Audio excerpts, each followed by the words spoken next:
You open your eyes to darkness, and for a moment, you don't remember where you are. Then it comes back. The battle, the screaming, the Roman soldiers cutting through your village like wolves through sheep, your father falling with a pylon through his chest, your mother dragged away in one direction, your sister in another, and you struck on the head, waking up in chains, packed into a cart with dozens of others, all of you bleeding, all of you terrified, all of you about to discover what it means to become property. Welcome to the Roman Empire. The year is approximately 100 AD. The Emperor Trogon sits on the throne in Rome, and the empire stretches from Britain to Mesopotamia, from the Rhine to the Sahara. It is the largest, most powerful, most sophisticated civilization the world has ever seen. And it runs on slavery.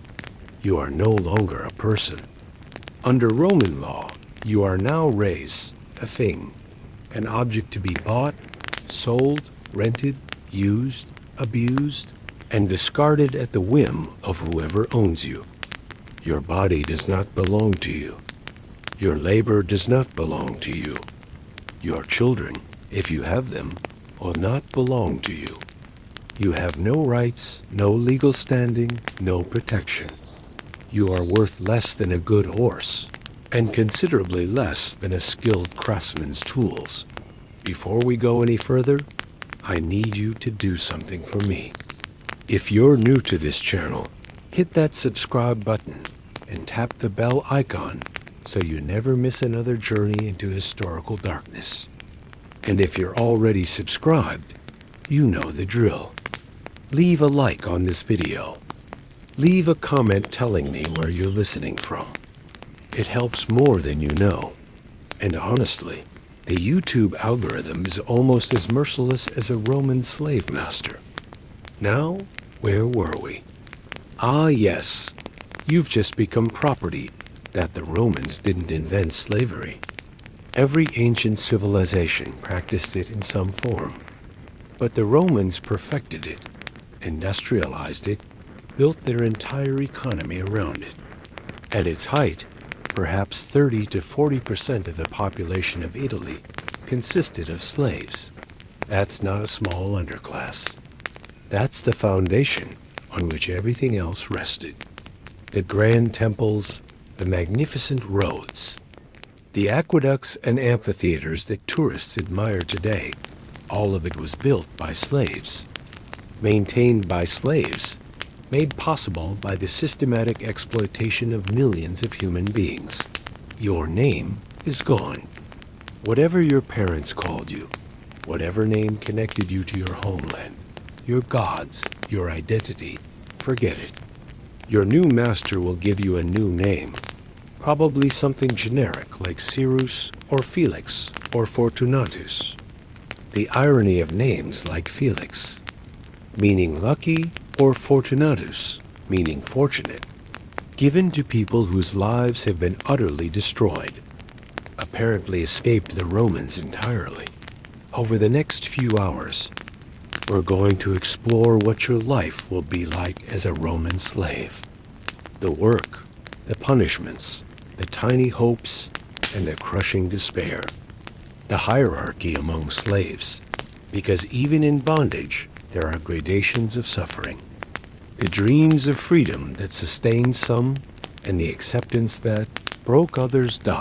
This is the story Rome doesn't put on the postcards. This is the brutal reality of being a slave in ancient Rome. Get comfortable. You have no choice but to listen. Nobody is born wanting to be a slave.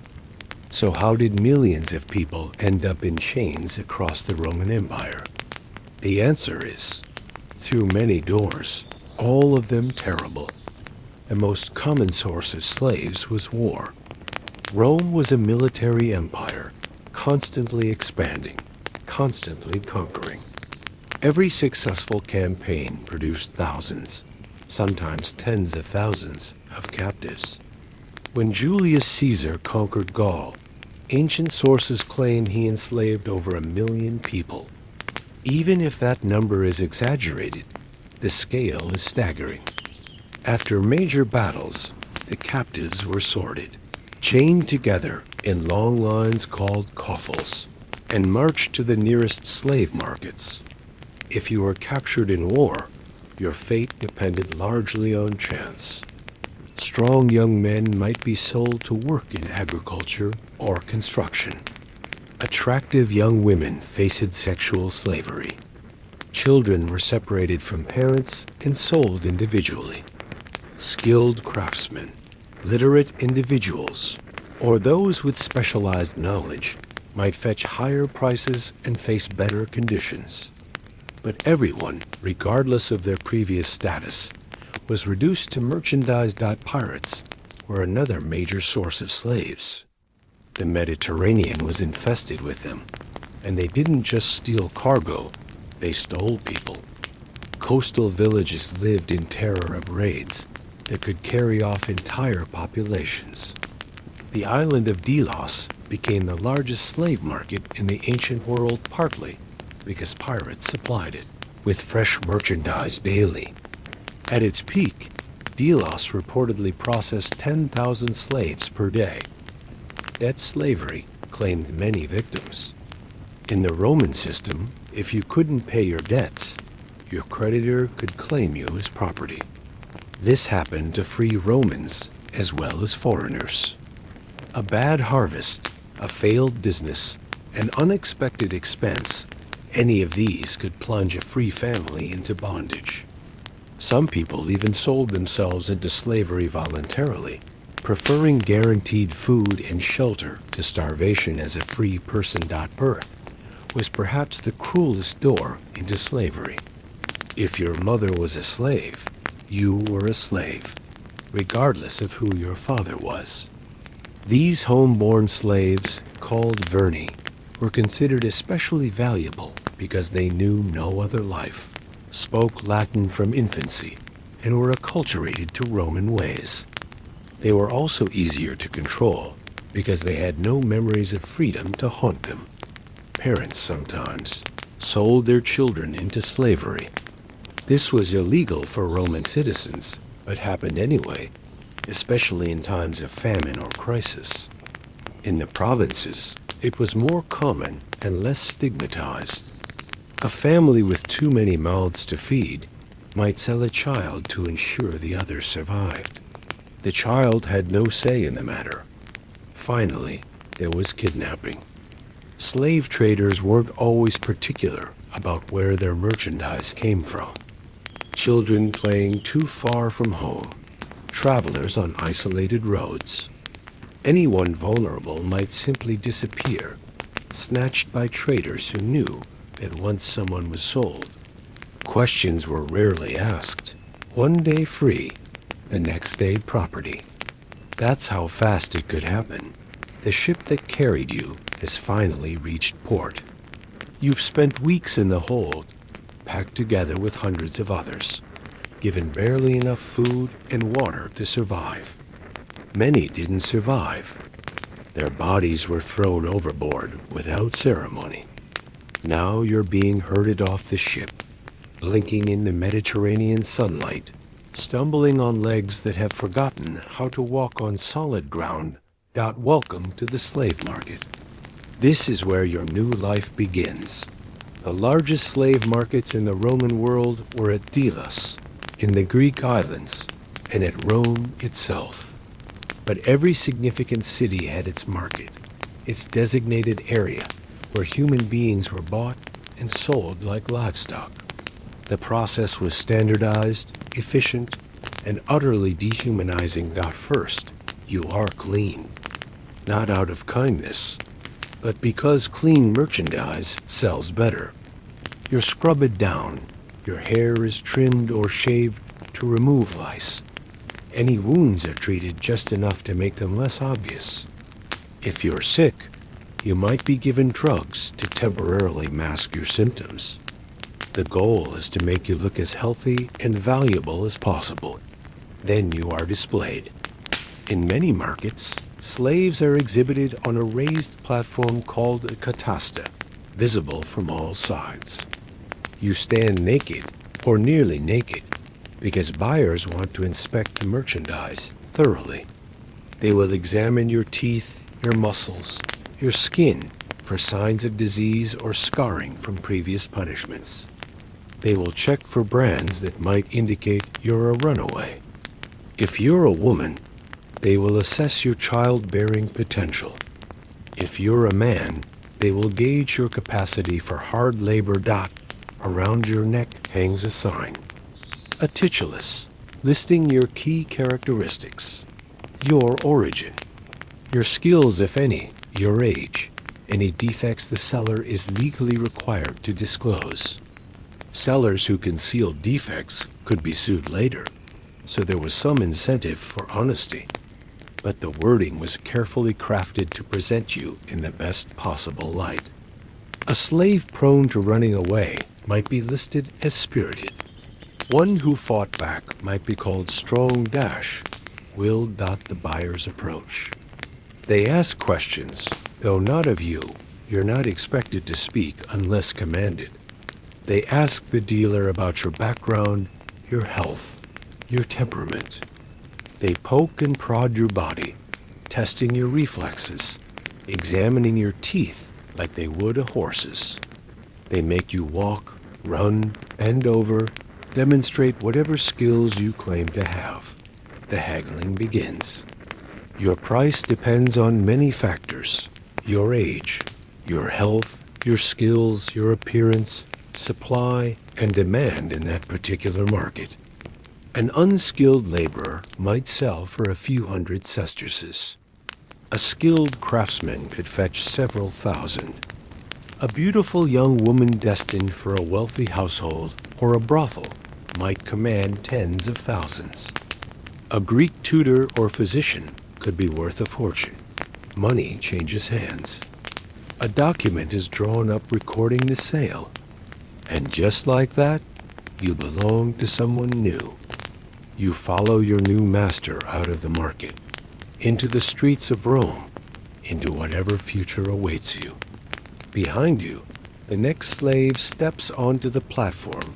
That the first thing your new master does is give you a name. Not ask your name, give you one. Whatever you were called before, whoever you were before, that person no longer exists. You are being remade as Roman property, and property doesn't get to keep its identity. If you're enjoying this journey into Roman darkness, take a moment to hit that like button. It really helps the channel grow, and I promise your situation is about to get even more complicated. Roman slaves typically receive simple, generic names. If you came from Syria, you might be called Cyrus. From Greece, Greekus. From Gaul, Gallus. These names weren't about you as an individual. They were labels indicating your origin, easy for Romans to pronounce and remember. You might also receive an ironic name meant to be amusing. Felix, lucky, Hilarus, cheerful, Faustus, fortunate. The cruelty was either unintentional or deliberate. With Romans, it's hard to tell. Skilled slaves, especially those who would interact with the public, might receive more dignified Greek names regardless of their actual origin. Greek names carried connotations of education and culture. A slave named Alexandros or Stephanos sounded more impressive than one named Cyrus, and impressiveness reflected well on the owner. The name change was more than administrative convenience. It was psychological warfare. By erasing your name, your master erased your connection to your past. Your parents gave you a name that linked you to your family, your gods, your homeland. That name carried your history, your identity, your sense of self. Stripping it away was the first step in breaking you, in transforming you from a person with a past into a tool with a function. You were also forbidden from using your master's family name in any way that implied equality. Roman citizens had three names: praenomen, nomen, and cognomen. Slaves had one name, like a pet. When slaves were freed, they typically took their former master's praenomen and nomen, adding their slave name as a cognomen. This marked them forever as former slaves, connected to their owner's family, but never truly part of it. Some slaves clung to their original names in private, whispering them to themselves at night, teaching them to their children, keeping alive some fragment of who they had been. This was an act of resistance, small but significant. The Romans could own your body, but they couldn't always own your memory. Others embraced their new identities completely, burying their past so deeply that they forgot or pretended to forget that they had ever been anything other than what they were now. This too was a survival strategy. Memory could be a burden. Sometimes forgetting was the only way to endure. Your name is gone. You answer to whatever your master calls you. You are being remade in Rome's image, one piece at a time. Not all slaves are created equal. Within the Roman system of bondage, there existed a complex hierarchy that determined whether your life would be merely miserable or absolutely hellish. Where you fell in this hierarchy was largely a matter of luck, and that luck was determined in the first moments after your purchase dot. At the top of the slave hierarchy sat the villicus, the slave overseer who managed rural estates on behalf of absent owners. The villicus had authority over other slaves, lived in relative comfort, and might accumulate enough of his own money to eventually buy his freedom. He was still a slave, still property, but he was property with power, and that power came with privileges. Household slaves in wealthy urban homes occupied the next tier. These were the slaves who cooked, cleaned, served at table, maintained the garden, attended to their master's personal needs. They lived in close proximity to free people, ate reasonably well, slept in the house rather than in barracks, and had opportunities to build relationships with their owners that might lead to eventual freedom. A favored household slave might be treated almost like family still property, but valued property. Skilled slaves occupied a special category.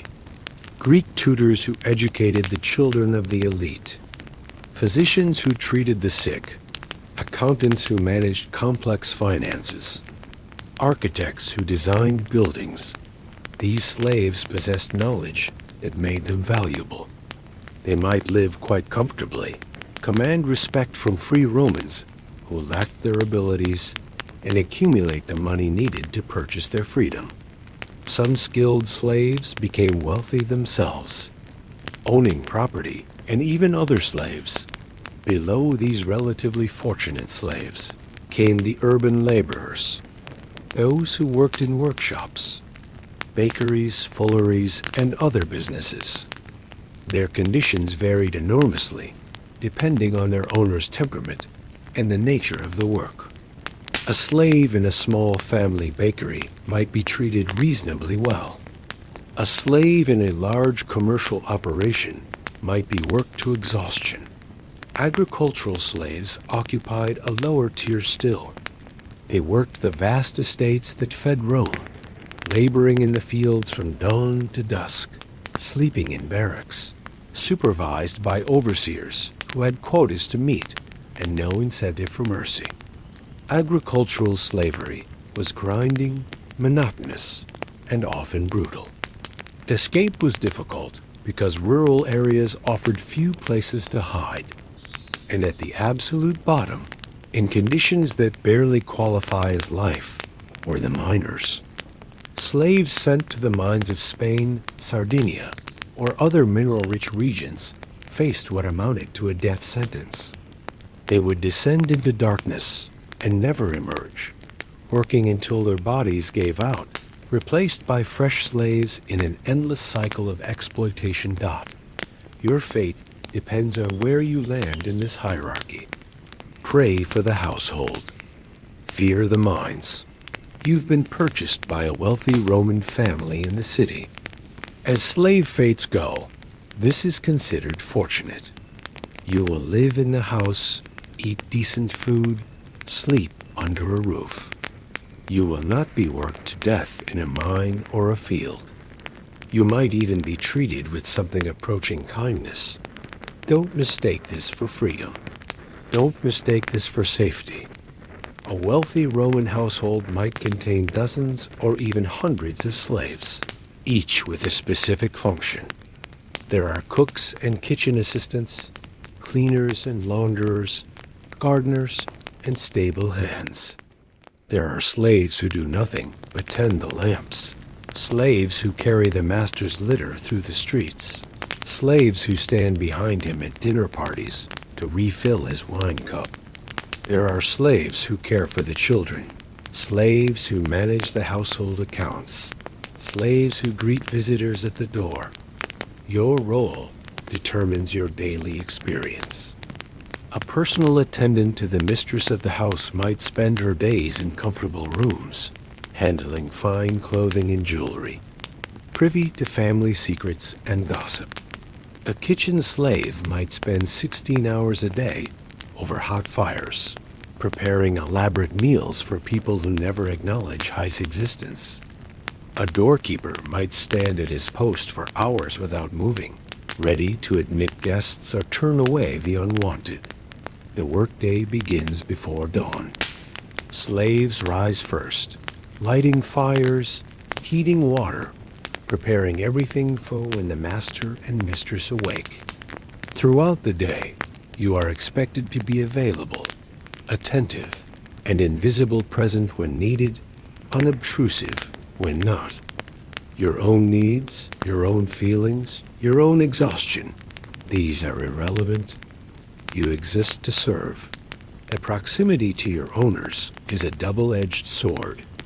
On one hand, it creates opportunities. Masters who see their slaves daily sometimes develop genuine affection for them. Slaves who prove loyal and competent might be rewarded with better treatment, gifts, or the promise of eventual freedom. Children raised by slave nurses sometimes love those nurses more than their own mothers. On the other hand, proximity means vulnerability. You are always available, always accessible.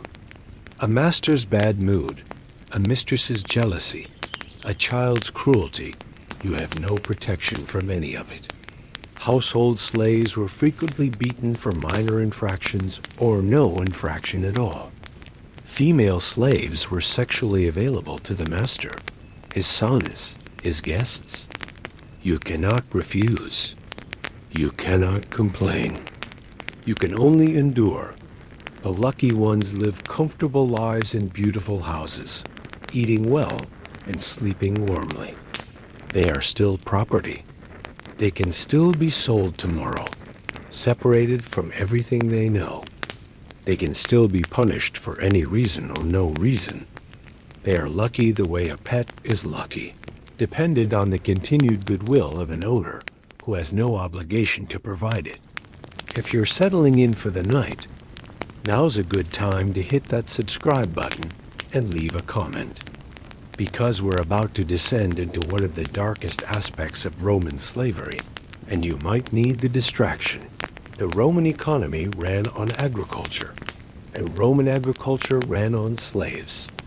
The great latifundia, the vast estates that spread across Italy and the provinces, required enormous amounts of labor that free Romans increasingly refused to provide. Why work in the fields when you could live in the city on the grain dole? The solution was simple. Use slaves, use them hard, and replace them when they broke. If you were sold to a rural estate, your life would be measured in labor. You would wake before dawn, eat a sparse breakfast of grain porridge, and march to the fields under the supervision of overseers. You would work until the sunset with minimal breaks. You would eat again the same land food and collapse into your barracks to sleep until the cycle repeated. Barracks were agricultural slaves. Slept were called ergastula, essentially prisons attached to the estate. Many slaves were chained even at night, their ankles shackled to prevent escape. The ergastula were dark, crowded, and unsanitary. Disease spread easily. Medical care was minimal. A sick slave was more likely to be left to recover or die than to receive treatment.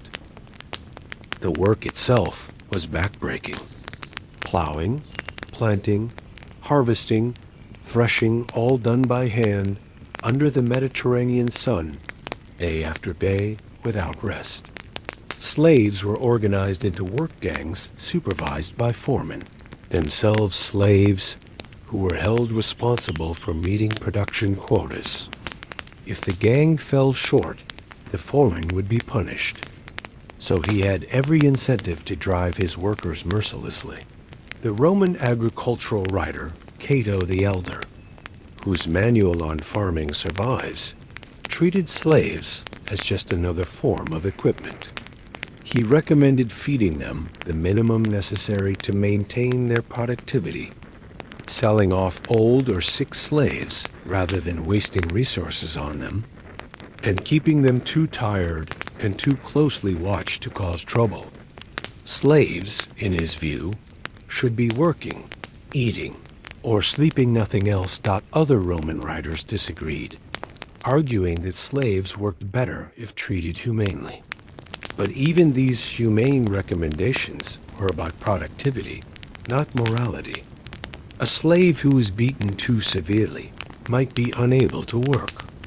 A slave who was treated reasonably might be more loyal. It was all calculation, cost-benefit analysis applied to human beings. The life expectancy of agricultural slaves is unknown, but was certainly shorter than that of urban slaves or free people. Worked to exhaustion, fed inadequately, housed in disease-ridden barracks, they died and were replaced. The system required constant fresh inputs of enslaved people to function. Rome's wars of conquest provided those inputs. When the conquest slowed, the system began to strain. There is a place worse than the fields. A place where slaves were sent not to work, but to die slowly. A place so terrible that being condemned to the mines was considered a fate worse than death, because death would have been quicker. The Roman Empire controlled vast mineral wealth, gold in Dacia, silver in Spain, copper in Cyprus, lead everywhere. Extracting these metals required labor, enormous amounts of labor, in conditions so horrific that no free person would willingly perform them. So the mines were worked by slaves, by condemned criminals, by anyone the empire considered disposable. The mines of Spain were particularly notorious. Slaves descended into shafts hundreds of feet deep, following narrow veins of ore into the earth. They worked by the light of oil lamps in tunnels barely large enough to crawl through. The air was thick with dust that coated their lungs. The temperature fluctuated between freezing and unbearably hot. Cave-ins were common. Toxic gases accumulated in the depths. The slaves worked in shifts around the clock, the mines never stopping, the extraction never ceasing. They used picks and hammers to break the rock, carried the ore out in baskets on their backs, processed it at the surface before returning to the depths. Their overseers were brutal, their quotas impossible. Their rest minimal. Ancient sources describe slaves in the mines being worked literally to death.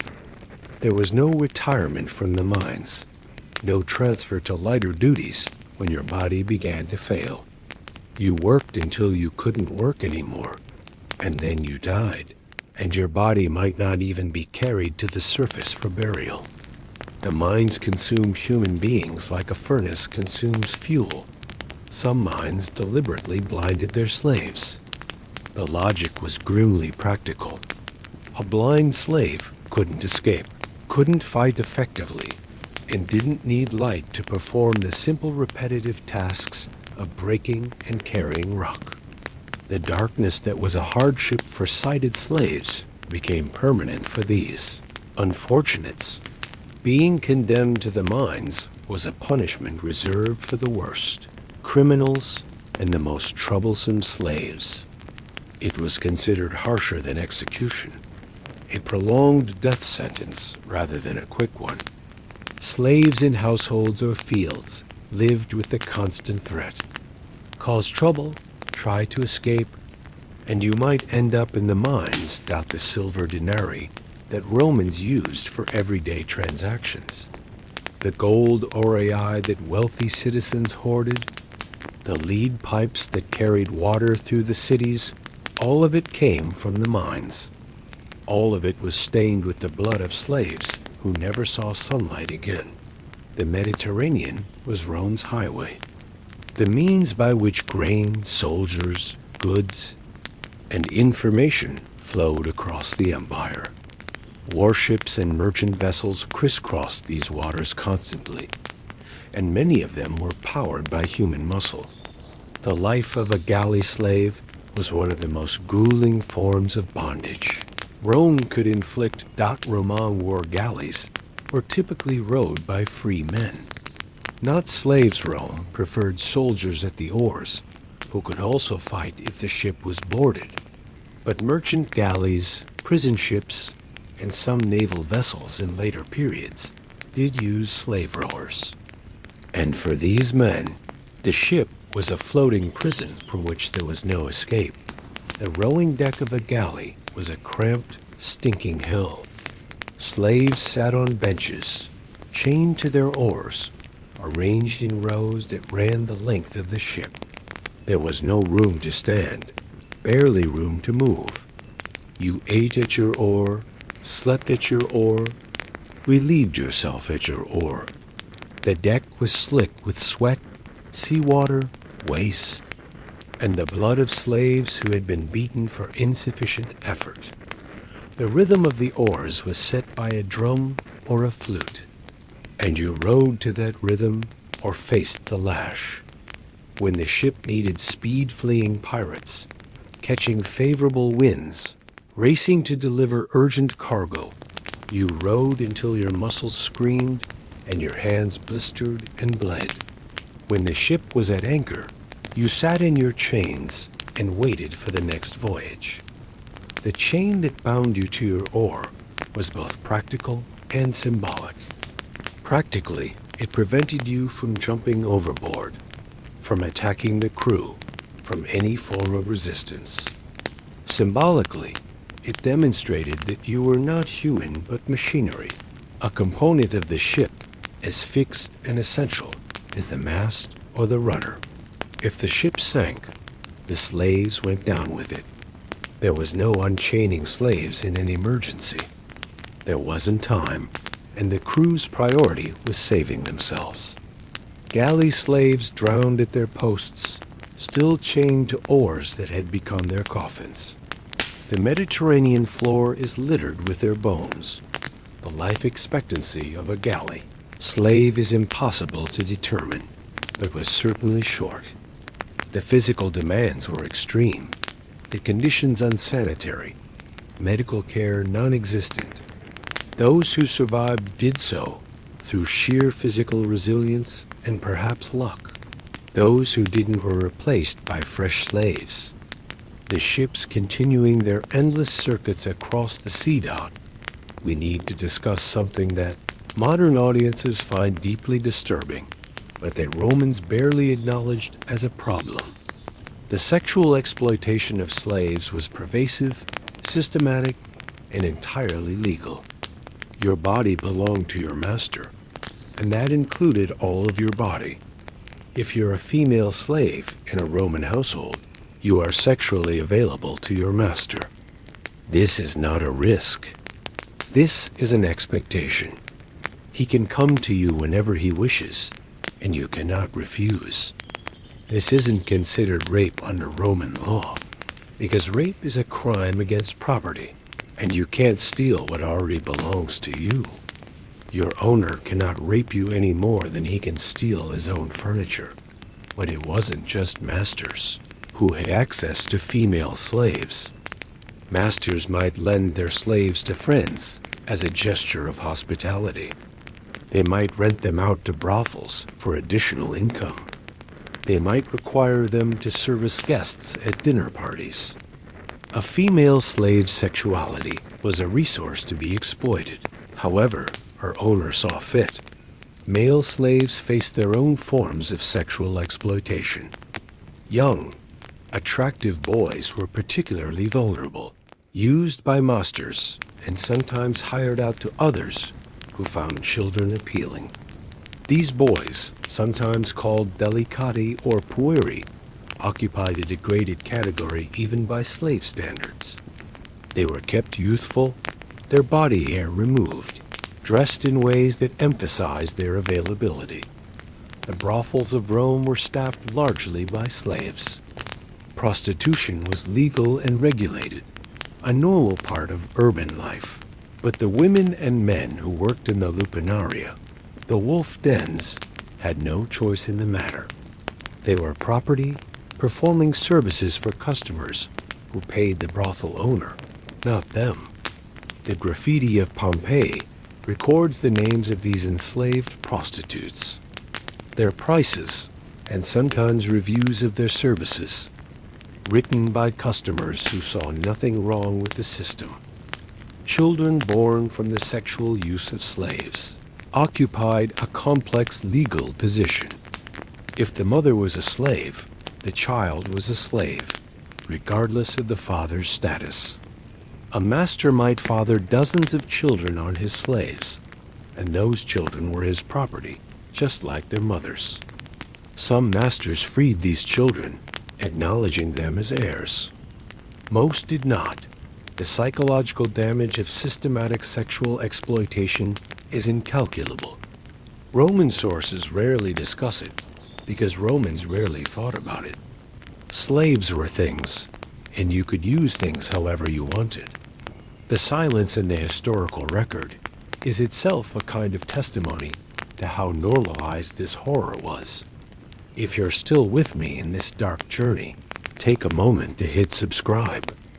Your support helps me create more historical deep dives for your bedtime listening. Now, let's talk about the slaves who entertained Rome by killing each other. The gladiatorial games are one of Rome's most famous institutions, a spectacle of blood and death that drew crowds of tens of thousands. And while some gladiators were free volunteers seeking fame and fortune, the majority were slaves, purchased specifically to fight and probably die for public entertainment.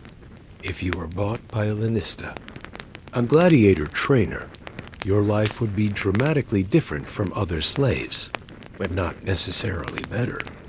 You would be housed in a ludus, a gladiatorial school that was part training facility and part prison.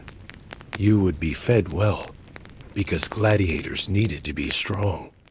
You would receive medical care, because gladiators were valuable investments. But you would also be trained constantly in the arts of killing, preparing for the day when you would face another human being in the arena with the understanding that one of you would probably die. The training was brutal and comprehensive. You learned to fight with various weapons, the sword and shield of the murmillo, the net and trident of the retiarius, the curved blade of the threx. You learned to move, to dodge, to strike, to entertain the crowd while trying to survive. You practiced against other slaves, causing real injuries that the medical staff would treat, preparing you for the real injuries that might end your life.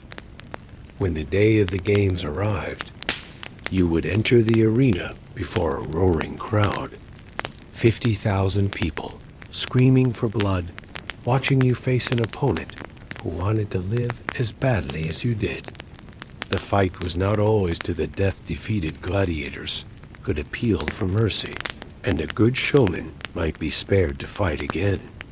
But death was always possible, always present, the shadow that hung over every contest. The gladiators who survived, who won fight after fight, could achieve genuine celebrity. The walls of Pompeii are covered with graffiti celebrating famous fighters, describing them as the delight of the girls, recording their victories.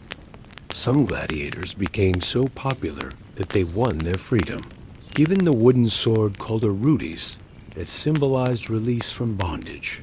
But most gladiators died. They died in the arena, killed by opponents or by wild animals. They died in training, from injuries that became infected. They died young, their bodies worn out by constant combat. The average gladiator fought perhaps 4 or 5 times before meeting his end. Glory and death, entertainment and slavery, all mixed together in the bloody sand of the arena. That not all slaves wielded picks in mines or oars in galleys.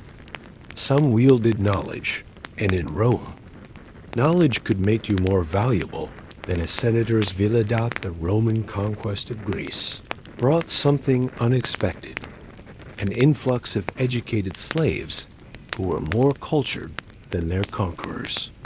Greek tutors, philosophers, physicians, architects, and scholars flooded the slave markets, and wealthy Romans snapped them up eagerly. Suddenly, it became fashionable to have a Greek slave teach your children, manage your library, discuss philosophy after dinner.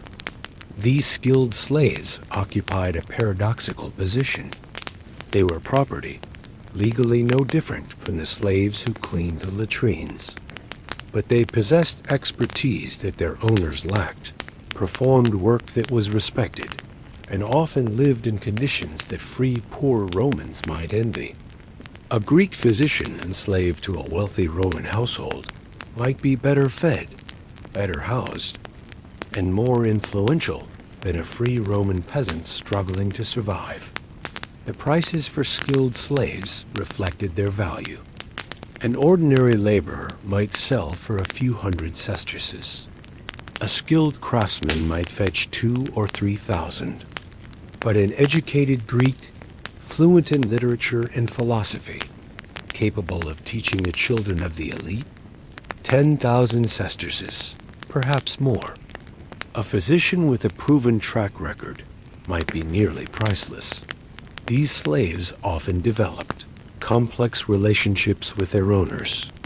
A tutor who raised a Roman child from infancy, who taught him to read and write, who shaped his mind and character, might be loved almost as a family member.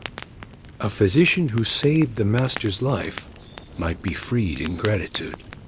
The intimacy of intellectual work created bonds that transcended the formal relationship of owner and property. But even the most valued skilled slave remained vulnerable. A change in the family's fortunes, a new owner with different priorities, a falling out over some matter, and you could be sold, separated from everything you'd built. Your knowledge protected you, but it didn't free you. Until you had the document of manumission in your hand, you were still property, no matter how well you were treated. Many skilled slaves did eventually win their freedom, purchasing it with money earned through their work, or receiving it as a reward for faithful service. As freedmen, they continued to practice their professions, often becoming wealthy and prominent. Some of Rome's most successful physicians, teachers, and businessmen were former slaves. The Romans approached slavery with the cold efficiency they brought to everything. And part of that efficiency was recognizing that slaves could reproduce, creating new slaves without the expense of purchasing them. Welcome to the breeding of human beings. Slaves born in the household were called verni, and they were considered especially valuable. Unlike slaves acquired through war or purchase, verni had been raised in Roman ways from birth.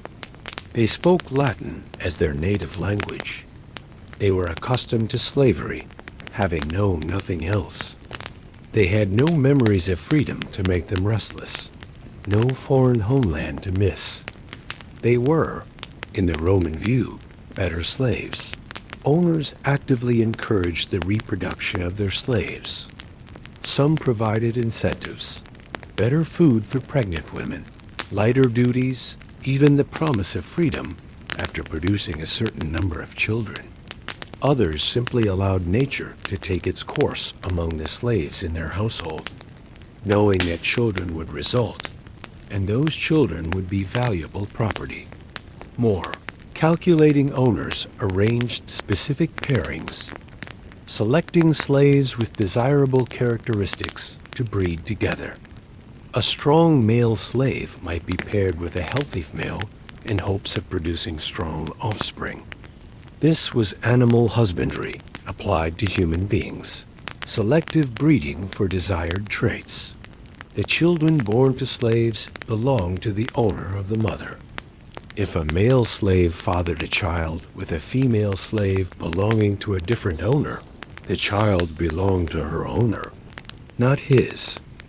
This created situations where fathers had no claim to their own children, where families could be separated without any consideration of the bonds between them. And separation was common. Slave children might be sold away from their mothers once they were weaned, or even before. They might be given as gifts, included in dowries, disposed of in wills. The Roman legal system simply didn't recognize slave families as having any claim to remain together. Slaves could not legally marry.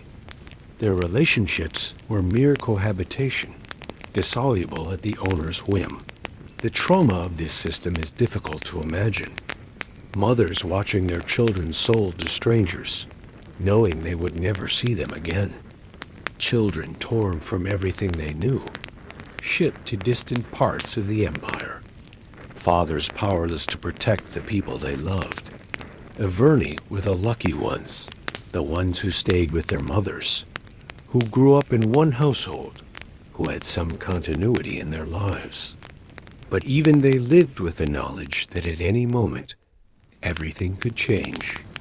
A slave child was property first and child second, and property could be disposed of whenever the owner chose. The Roman master had absolute power over his slaves. He could work them as hard as he wished, feed them as little as he wished, and punish them however he wished. There were almost no legal limits on what an owner could do to his own property. The most common punishment was beating. The whip, the rod, the cane, these were standard tools of slave management, applied for offenses real and imagined.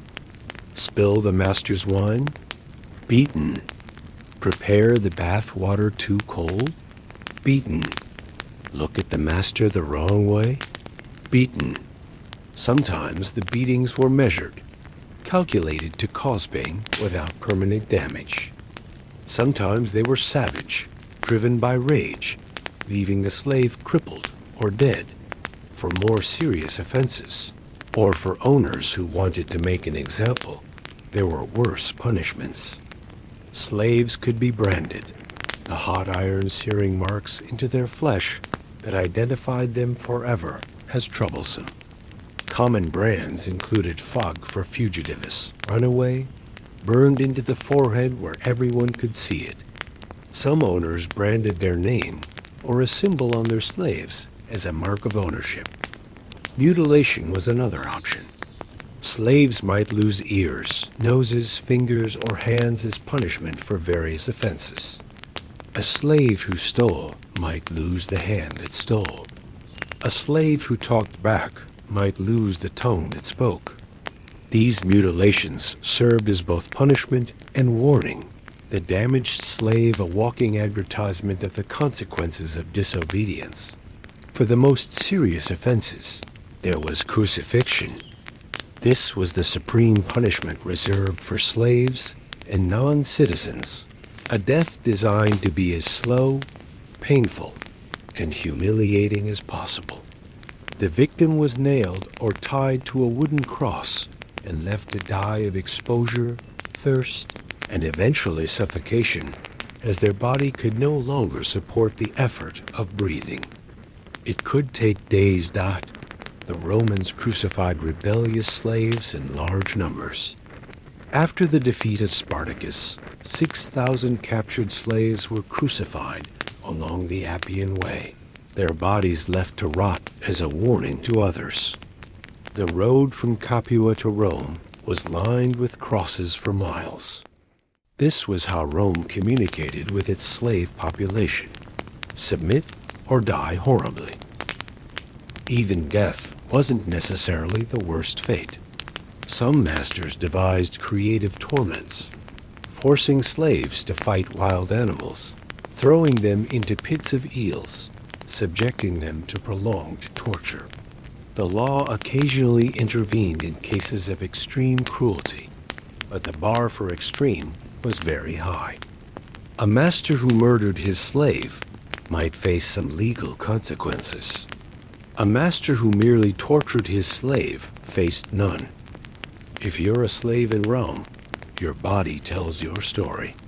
The marks you carry, the metal around your neck, these advertise your status to everyone who sees you.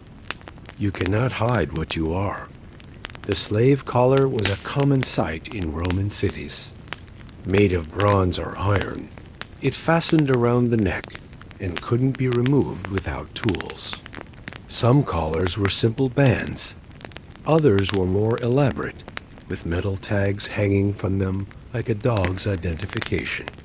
The tags typically bore inscriptions: the owner's name and address, instructions for anyone who found the slave wandering. Surviving collars tell their own stories. Hold me, for I have fled, and return me to my master Viventius on the estate of Calestis. I have run away, hold me. When you have returned me to my master Zoninus, you will receive a gold coin. These collars were designed for slaves who had attempted escape before, a permanent mark of their unreliability, a built-in wanted poster. Brands went further than collars because they were permanent. The hot iron that burned a mark into human flesh created a scar that lasted a lifetime. A branded slave carried his punishment or his status visibly, unable to conceal it, marked as surely as if his crime were written on his face. The most common brand was the letter F, standing for Fugitivus Runaway. This was burned onto the forehead, the most visible location, ensuring that everyone who looked at the slave would immediately know his history. Some slaves tried to grow. Their hair longed to cover the brand. Some owners responded by branding in multiple locations. Other brands indicated different things. A K or C could stand for calumniator, a false accuser. Various symbols might indicate the owner's identity, the slave's place of work, or other information deemed important. The slave's body became a record, a document written in scar tissue. Tattooing served similar purposes. While not as painful as branding, tattoos were equally permanent. Some slaves were tattooed with their owner's name, their place of work, or instructions for their return if they fled. The practice was common, enough that the Emperor Constantine later banned facial tattooing for slaves, arguing that it defaced the human face, which was created in God's image. These marks served a practical purpose: identifying slaves, deterring escape, warning others. But they also served a psychological purpose, reminding slaves constantly that they were different, that they were property, that their bodies were not their own. Every glance in a mirror, every touch of the collar, Every side of the brand reinforced the message: you are not free. If you're listening to this as you drift off to sleep, take a moment to hit subscribe and consider, if you were a slave, what would you risk for freedom? Escape was the dream of every slave and the nightmare of every master. The Roman system devoted considerable resources to preventing escape, capturing runaways, and punishing those who attempted flight. Despite all this, some slaves did try. Most failed. The obstacles to successful escape were enormous. First, there was identification. Slaves often looked no different from poor free people, but their manner of dress, their speech patterns, their demeanor might give them away. A slave traveling alone, especially one who seemed nervous or uncertain, attracted attention. And if the slave had been branded or collared, escape became nearly impossible without removing those marks, process that was itself dangerous and left scars that might be recognized. Second, there was geography. Where would you go? The Roman Empire stretched from Britain to Syria. Crossing the border meant traveling hundreds or thousands of miles through territory where everyone spoke Latin, where the authorities were remote, where slave catching was a legitimate business. Even reaching the frontier meant nothing if the Germanic tribes across the Rhine were just as likely to enslave you themselves.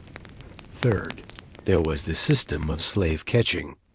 Professional slave hunters called fugitivari made their living tracking down runaways. They knew the routes escapees were likely to take, the places they were likely to hide, the methods they were likely to use.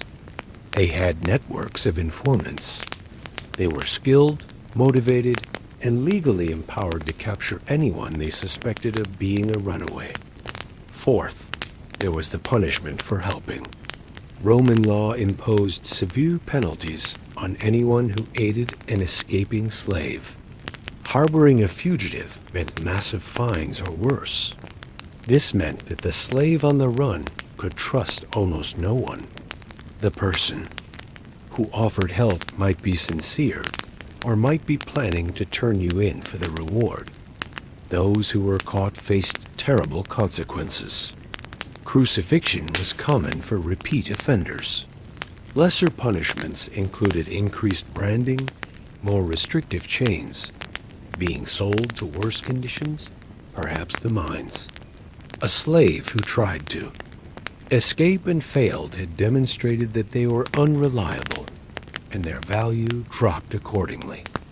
Often they were sold to the most brutal conditions available, their escape attempt becoming a one-way ticket to the mines or the galleys.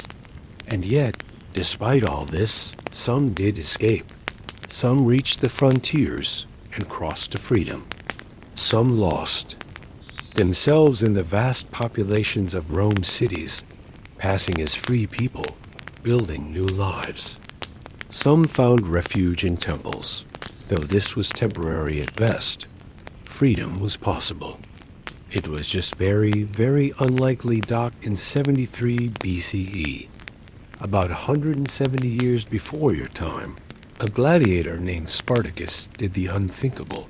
He escaped from his training school in Capua, gathered a band of fellow escapees, and sparked the largest slave rebellion in Roman history. The Third Servile War, as the Romans called it, terrified the slaveholding class as nothing else had. Spartacus was no ordinary rebel. He was a Thracian, possibly a former Roman auxiliary soldier, certainly a man of exceptional ability. Starting with fewer than 100 escaped gladiators, armed with kitchen implements and improvised weapons, he built an army that would eventually number over 100,000. For 2 years, Spartacus and his followers ravaged southern Italy. They defeated Roman legion after Roman legion, armies sent to crush what was supposed to be a minor uprising of property. They plundered estates, freed slaves, and grew in strength. Rome, master of the Mediterranean, conqueror of nations, was being humiliated by its own slaves. The rebellion ultimately failed. Trapped in southern Italy, unable to escape to Thrace or Gaul, as various plans had intended, Spartacus's army was finally cornered and destroyed by Marcus Licinius Crassus. Spartacus himself died in the final battle, his body never identified. 6,000 captured rebels were crucified along the Appian Way, their bodies left to rot as a message. But the message went both ways. Yes, Rome demonstrated that rebellion meant death. But Spartacus demonstrated that rebellion was possible. He showed that slaves, when organized and led, could defeat Roman armies. He became a symbol that the slave-holding class never forgot and never stopped fearing. There had been earlier rebellions. In Sicily and elsewhere, but Spartacus loomed largest in Roman memory. For centuries afterward, Roman masters worried about their slaves. They varied punishments with rewards, trying to prevent the desperation that drove rebellion. They divided slaves by origin and language, preventing the communication that made organization possible. They watched for signs of discontent. You, lying in your slave quarters, know the story of Spartacus. Every slave does. It's whispered in the barracks, passed from generation to generation. You know he failed. You know what happened to those who followed him. But you also know he tried, and that he came closer to success than anyone thought possible. The dream of Spartacus lives on, even if the man himself is long dead. Roman law was remarkably sophisticated, a system of rights, obligations, and procedures. That would influence Western legal thinking for millennia. And within that system, slaves had almost no place at all. The law did not recognize you as a person, only as property, and property has no rights. You cannot marry. Roman marriage was a legal institution reserved for Roman citizens and, in modified form, for other free people. Slaves could form relationships, could live together as couples, could have children together, but none of this had legal standing. Your union could be dissolved by your owner at any time. Your partner could be sold tomorrow, and you would have no recourse. The children of your relationship belong to your owner, not to you. You cannot own property. Legally speaking, a slave is incapable of ownership. Anything you acquire belongs to your master, just as anything a tool produces belongs to its user. Some masters allowed slaves to accumulate a peculium, a personal fund that the slave could use, but this was a privilege, not a right. The peculium could be taken away at any moment. It wasn't really yours. You cannot make contracts. Any agreement you enter into is void unless your master authorizes it. Any business you conduct is technically conducted in your master's name. You are not a legal actor. You are an instrument through which your master acts. You cannot testify in court except under torture. Roman courts did not accept slave testimony given freely, reasoning that a slave might lie to protect their master or out of fear of punishment. If a slave's testimony was needed, it had to be extracted under torture, the theory being that pain would produce truth. This meant that any legal proceeding involving slave testimony began with the slave being tortured. Regardless of whether they were willing to speak honestly, you cannot sue anyone, not even someone who wrongs you. If another person damages you, injures you, interferes with your work, even kills you, the legal wrong is against your owner, whose property has been damaged. The remedy is compensation to your owner, not justice for you. You, the victim, have no standing. You cannot hold office, participate in politics, serve in the military, practice most professions, or do any of the things that define Roman citizenship. You exist outside of the community of rights holders, a necessary component of Roman society, but never a member of it. This is what it means to be property, not merely to be owned, but to be legally invisible. Despite their legal non-existence, slaves were not entirely without agency. Within the cracks of the system, there were small spaces where slaves could exercise some control over their lives, accumulate some resources, build some relationships. These opportunities varied enormously depending on the owner and circumstances. The peculium was the most important of these opportunities. Although slaves couldn't legally own property, many masters allowed their slaves to keep a personal fund wages for extra work, tips from customers, small gifts. The master could reclaim this fund at any time, but in practice, the peculium was often treated as belonging to the slave. A slave might accumulate enough over years to purchase their freedom. Some slaves were allowed to live apart from their masters, maintaining their own households and conducting their own business. These slaves, sometimes called quasi-independent slaves, paid their owners a fixed sum and kept whatever else they earned. They lived almost like free people, but always with the knowledge that their arrangement depended entirely on their master's continued goodwill. Relationships, though legally unrecognized, were often tolerated and even encouraged. Masters who allowed their slaves to form families had a more stable workforce. Slaves with partners and children were less likely to run away, more likely to work hard.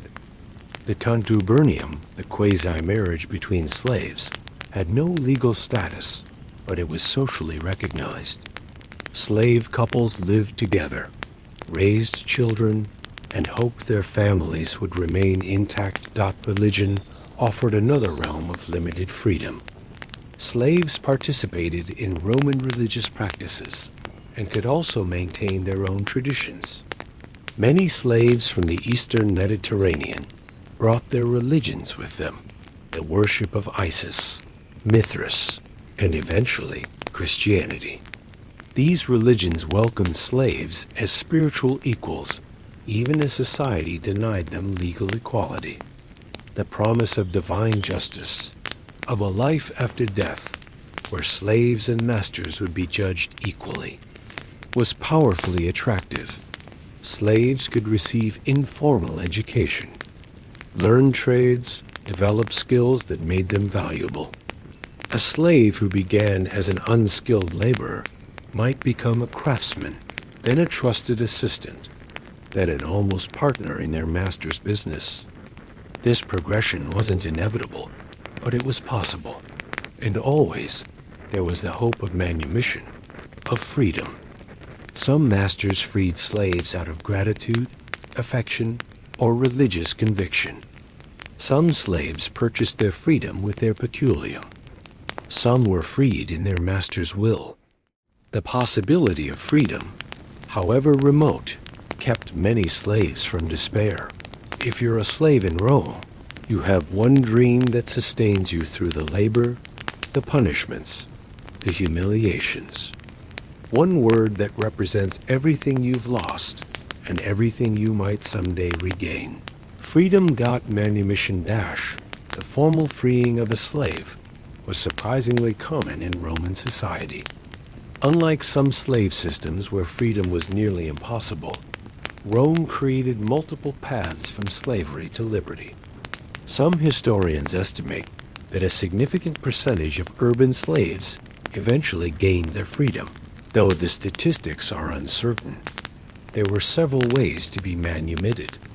The most formal was manumissio vindicta, a legal proceeding before a magistrate where the owner declared the slave free and a Roman official confirmed it.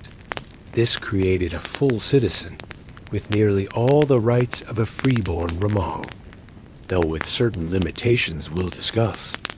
Another method was manumitio sensu, where the slave was enrolled in the Roman census as a citizen. A third was manumitio testamento, freedom granted in the master's will. This was extremely common wills, frequently freed some or all of a deceased person's slaves, either immediately or after a period of continued service to the heirs. Less formal methods also existed.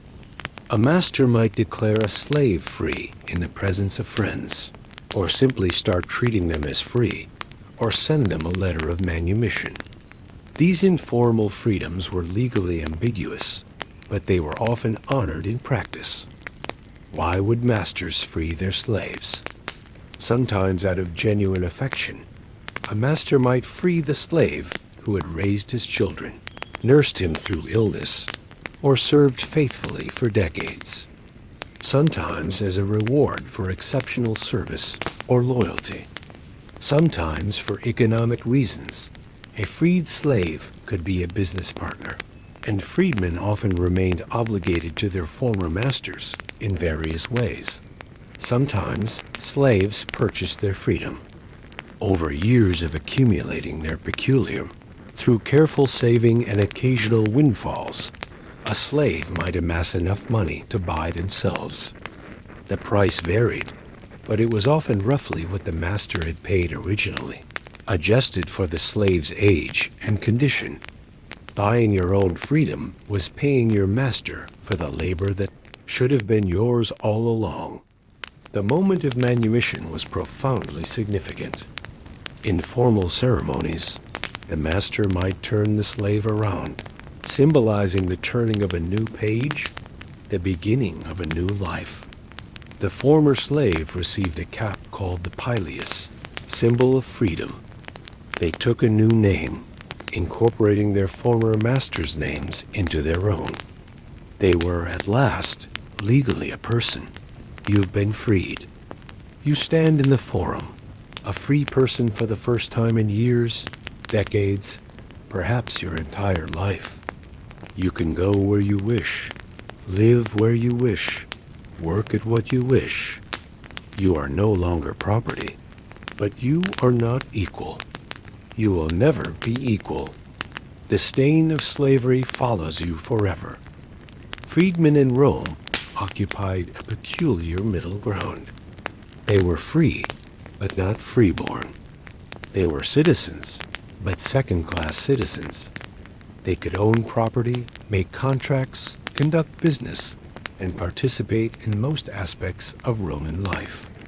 But they could not hold political office. They could not join the legions. They faced social discrimination that lasted a lifetime. The stigma was visible in your name. A freedman took their former master's praenomen and nomen, adding their slave name as a cognomen. If your master was Marcus Tullius and your slave name was Tiro, you became Marcus Tullius Tiro. Everyone who heard your name knew immediately that you were a former slave. The relationship with your former master didn't end at manumission. Freedmen owed obligations to their former masters, now called their patrons. They were expected to show respect, provide services, remember the patron in their wills. The exact obligations varied and were often spelled out in the manumission agreement. Some freedmen remained essentially dependent on their patrons. Others negotiated minimal obligations and lived independently. The children of freedmen, however, were freeborn. The stain washed out in a single generation. Your children would face none of the legal disabilities you faced.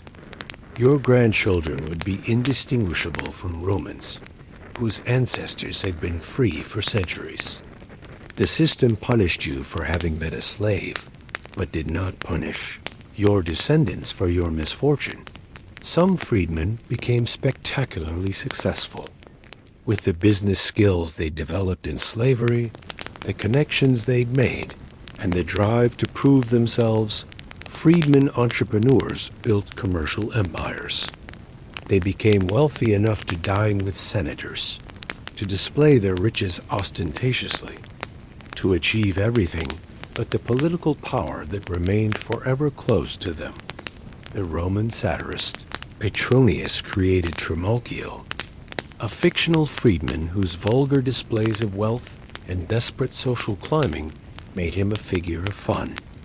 But behind the satire was a real phenomenon.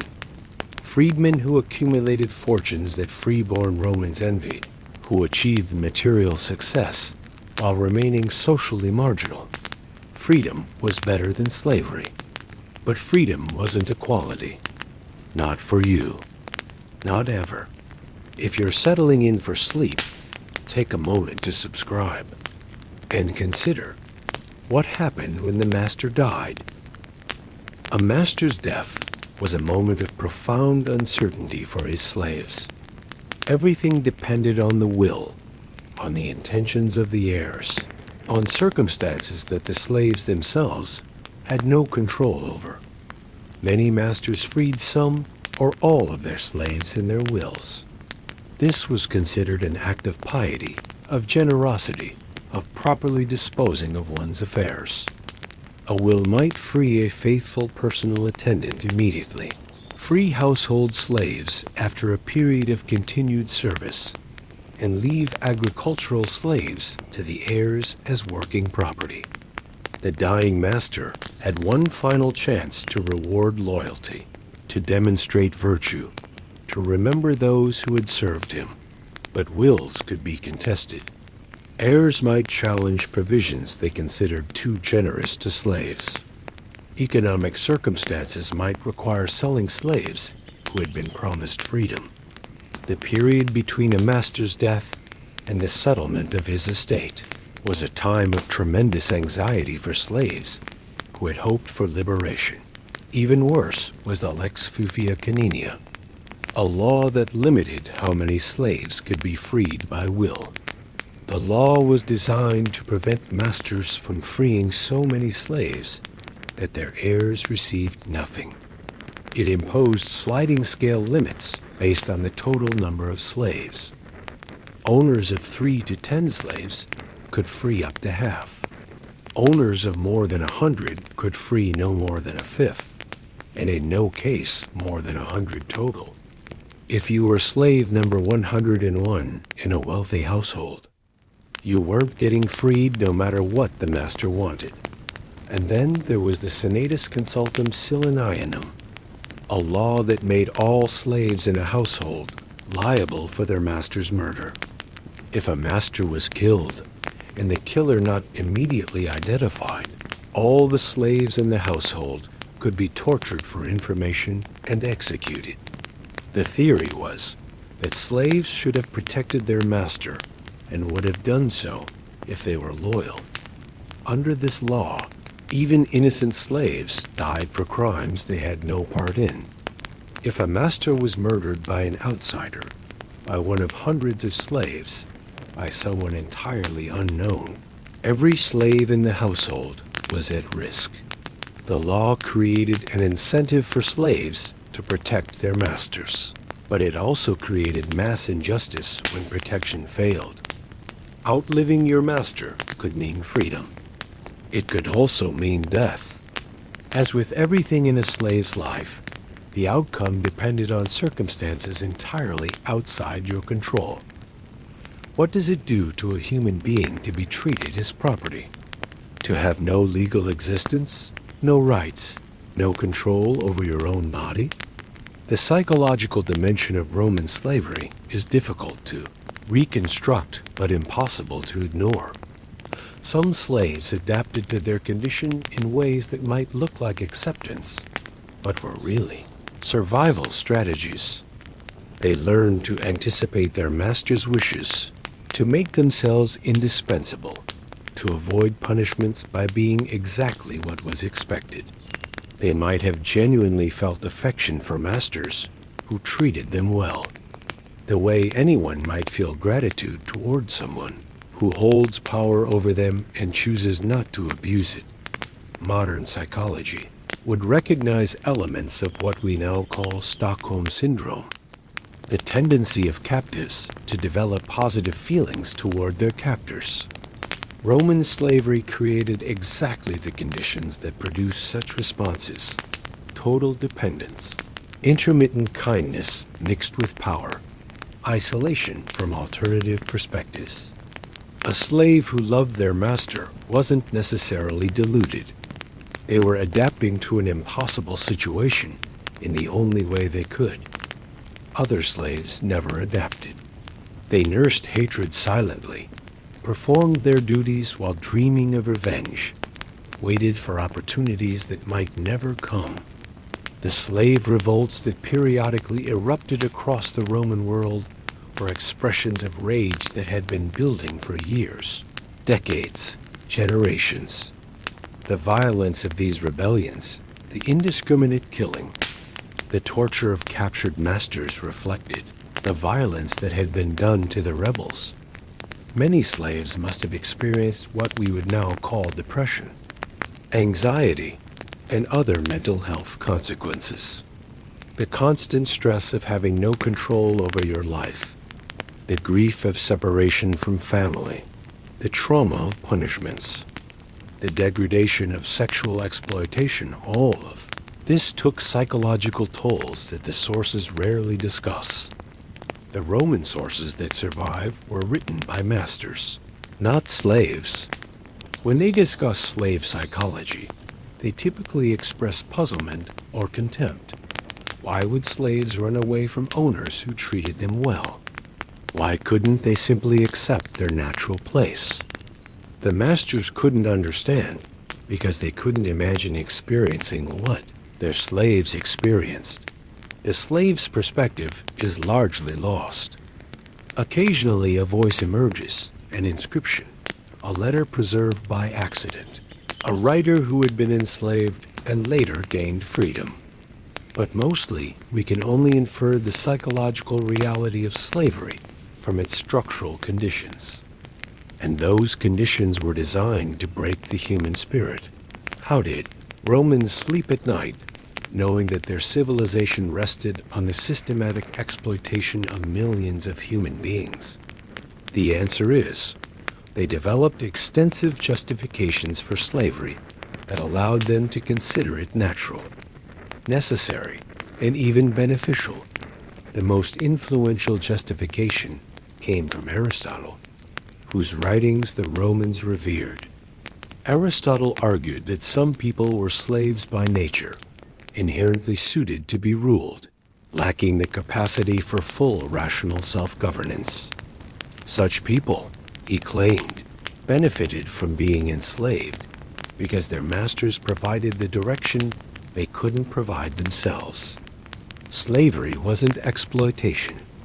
It was a natural relationship, benefiting both parties. Roman thinkers adopted and adapted this framework. Slaves were slaves because of their inferior natures. The nations Rome conquered were conquered because they deserved to be conquered. The barbarians who became slaves lacked the civilization, the virtue, the capacity for self-rule that characterized Romans. Enslaving them wasn't cruelty. It was bringing them into contact with a superior culture. Economic justifications were equally common. Roman society required labor in the fields, in the mines, in the workshops, in the homes. Free Romans were citizens with rights and expectations. They would not do the brutal, degrading work that kept the empire functioning. Without slaves, who would do this work? The economy depended on slavery. Therefore, slavery was necessary. Therefore, it was justified. Religious justifications played a role as well. Some Romans saw slavery as divine punishment for the sins of individuals or nations. Others saw it as part of the natural order established by the gods. Fate decreed who was free and who was enslaved, and mortals should not question the decrees of fate. Some Roman writers did express discomfort with slavery, at least in its more extreme forms. Seneca argued that slaves were fellow human beings who should be treated humanely. But even Seneca didn't argue for abolition. He argued for kinder treatment within the existing system. The institution itself was beyond question. The Christian Church, as it grew within the empire, adopted similarly ambiguous positions. Paul told slaves to obey their masters. He also told masters to treat slaves fairly. Christianity promised spiritual equality while accepting material inequality. The kingdom of heaven might belong to the slave and the free alike, but the earthly kingdoms remained divided. Not all slaves belonged to private citizens. Some belonged to the emperor himself, and their position was paradoxical. Enormous power combined with absolute vulnerability. The Familia Caesaris. The imperial household was an administrative apparatus as much as a domestic staff. Thousands of slaves and freedmen managed the business of empire, collecting taxes, maintaining records, transmitting messages, organizing supplies. Many of these imperial slaves held positions of tremendous responsibility and influence. A slave in the imperial treasury might control more money than most senators ever saw. A slave in the imperial correspondence office might read secrets that shaped policy. A slave who attended the emperor personally might have his ear in ways that free men could only dream of. These slaves were still property, still legally things, but they wielded power that made them functionally more important than many citizens. The paradox was that this power provided no security. An emperor's favor was notoriously fickle. A slave who was trusted today might be tortured tomorrow. A change of emperor often meant a complete turnover of the household staff, with former favorites finding themselves in chains or worse. The closer you were to absolute power, the more vulnerable you were to its whims. Some imperial slaves accumulated fantastic wealth. They lived in luxurious quarters, dined on fine food, dressed in expensive clothing. They received bribes from citizens seeking imperial favor, commissions from contracts they arranged, gifts from those who wanted to stay on their good side. Some became wealthier than knights, or even senators, but wealth couldn't buy safety. Caligula's household included slaves who had served Tiberius faithfully. Caligula had many of them killed. Nero's household included slaves who had prospered under Claudius. Nero disposed of them as he pleased. Each new emperor brought new favorites and new victims. The imperial slaves demonstrate the fundamental reality of slavery more clearly than any other group. Power, wealth, influence, luxury, none of it changed the basic fact that you were property. Your owner was merely the most powerful man in the world, which meant that when his anger or his suspicion fell on you, there was nowhere to hide, no authority to appeal to, no protection whatsoever. At the pinnacle of slavery and the nadir of security, the imperial slaves lived and died at the emperor's pleasure. Let's step back and consider the numbers, because numbers have a way of making horror abstract when they should make it concrete dot at its height. The Roman Empire had a population of perhaps 60 million people. Of these, somewhere between 10 and 20% were slaves, 6 to 12 million human beings in bondage across the empire. In Italy itself, the percentage was higher, perhaps 30 to 40%. That means 2 to 3 million slaves in Italy alone. These are staggering numbers.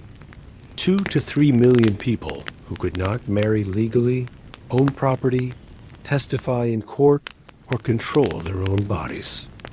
Millions of people who could be beaten, tortured, sexually exploited, worked to death, and killed without legal consequence. Millions of people whose children belonged to someone else, whose families could be torn apart on a whim, whose entire existence depended on the goodwill of owners who had no obligation to show any. The slave population had to be constantly replenished. Slaves died young, from overwork, from disease, from punishment, from the simple attrition of lives lived in miserable conditions. The birth rate among slaves was probably lower than among free people, given the conditions and the deliberate prevention of reproduction in some contexts. To maintain the slave population, Rome needed a constant influx of new slaves, from war, from piracy, from trade, from the children of slaves. This need for fresh slaves drove Roman expansion. Wars of conquest produced captives who became slaves. The profits from slavery financed further wars. The system fed on itself, requiring ever more violence to sustain ever more exploitation.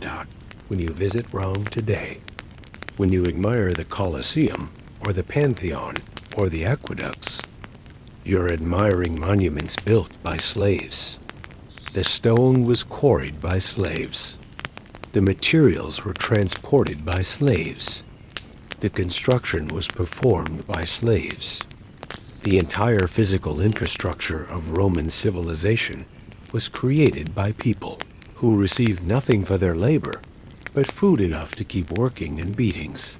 When they slowed down, this is the brutal reality. Rome's glory was built on suffering. The grandeur was real, but so was the horror. They were not separate things. They were the same thing seen from different perspectives. The master saw glory. The slave saw horror. Both were looking at the same Rome dot. And so our time in the shadow of Rome comes to an end. The empire that enslaved millions is long gone now. The slave markets are ruins. The ergastula have crumbled. The chains have rusted into nothing. The millions who suffered and died under or among slavery left behind few records, few names, few monuments. They built the civilization that would be remembered, but they themselves would be largely forgotten. That we know their masters' names. We know the emperors, the generals, the senators, the poets and philosophers who debated the nature of slavery while benefiting from it. We know the buildings they commissioned, the wars they fought, the laws they wrote. The masters' voices echo through history, preserved in stone and parchment. The slaves' voices are mostly silent. Occasionally a name survives, scratched into pottery or recorded in a legal document. Occasionally, a gravestone tells us that here lies one who was a slave and then was free. Occasionally, a writer who had experienced slavery left behind words that give us a glimpse of what it was like. But mostly, the millions are anonymous, their lives compressed into statistics, their suffering abstracted into discussions of economic systems. They were people. Each of the millions had a name before they were given a slave name. Each had a family before they were torn from that family. Each had hopes and fears, loves and hates, moments of joy and depths of despair. Each woke up in the morning and went to sleep at night, ate and drank, worked and rested, lived and eventually died. Each was as fully human as the masters who owned them. Rome's accomplishments were real. The law, the engineering, the literature, the art, these were genuine achievements that shaped the world. But they were achievements built on horror, funded by exploitation, made possible by the systematic denial of humanity to millions of people.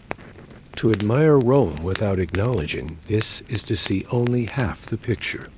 Tonight, as you drift towards sleep, spare a thought for those who had no choice but to labor. The hands that built Rome are dust now, but they were real hands, attached to real people, people who deserved better than what they got. The stars that shone over Rome shine over you now. The world has changed, though not always for the better, and not always fast enough. Sleep, and be grateful that you can sleep freely. Rest well.